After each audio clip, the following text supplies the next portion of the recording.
L'infectiologue et ex-député Amir Kadir est avec nous maintenant. Bonsoir. Bonsoir, M. Filion. Vous êtes justement un de ces médecins dont parlait Harold il y a un instant, qui réclame le port du masque obligatoire depuis quelque temps. Êtes-vous satisfait que le gouvernement Legault ait décidé d'aller de l'avant pour les transports en commun? Bien sûr, il faut commencer quelque part. Je dois dire que nous, comme collectif qui sommes intervenus le 11 juin dernier pour réclamer l'obligation du port du masque dans les lieux publics clos, mais aussi partout où il y a foule, où il y a des rassemblements, nous souhaitons que la mesure soit étendue et élargie le plus rapidement possible, comme plusieurs États américains. D'ailleurs, si on se fie aux meilleures pratiques, si on regarde aux États-Unis, les États et les juridictions où le port du masque a été rendu obligatoire ont connu des baisses dans leurs statistiques de COVID, alors qu'à l'opposé, les États qui ne l'ont pas rendu encore obligatoire, qui comptent uniquement sur les recommandations qui sont faites, comme c'est actuellement le cas au Québec, ont tous observé une augmentation, notamment les États du sud des États-Unis, desquels on s'inquiète. C'est le problème actuellement. Pensez-vous que ça va prendre des amendes? Parce rendre obligatoire le masque est une chose, mais est-ce qu'il faut des mesures coercitives aussi?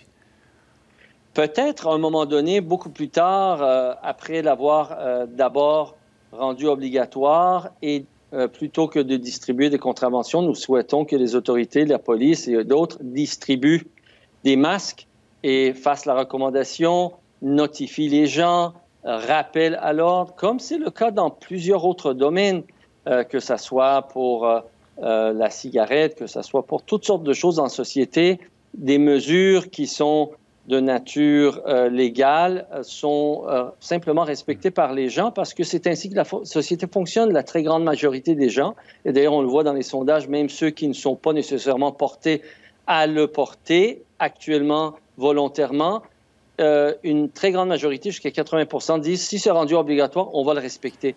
Et c'est ce qu'il nous faut. Il nous faut à peu près 70 80 % de port de masque dans les endroits où c'est à risque, c'est-à-dire dans les lieux publics où on ne peut pas maintenir les distances. Par définition, ce n'est pas possible de le faire.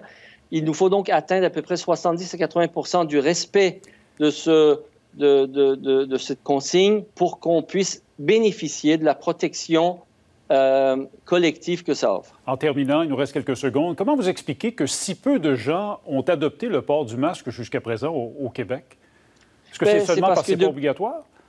C'est surtout parce que depuis le début, le discours qu'on a tenu, les recommandations qu'on avait faites ont été entourées d'une certaine confusion. On n'était pas tout à fait, disons, convaincus au début de la pandémie que ça serait une mesure qui pourrait apporter un bénéfice. Or, aujourd'hui, force est de constater que partout où la mesure a été appliquée, soit volontairement parce que c'est dans les coutumes, soit parce que c'est devenu obligatoire, on n'a rien qu'à penser à la République tchèque, à l'Allemagne, à plein de pays. Partout où ça a été appliqué, les effets bénéfiques semblent être encore plus importants que le confinement généralisé. Il y a des États même où le masque a été rendu obligatoire et on n'a pas tout arrêté comme on l'a fait au Québec ou dans d'autres pays. Et les statistiques d'incidence et de mortalité sont supérieures, sont plus favorables que les nôtres. Alors, on aura les détails demain du gouvernement Legault et on verra les réactions sur le terrain. Merci beaucoup, Dr. Kadir. Merci, M. Fillon.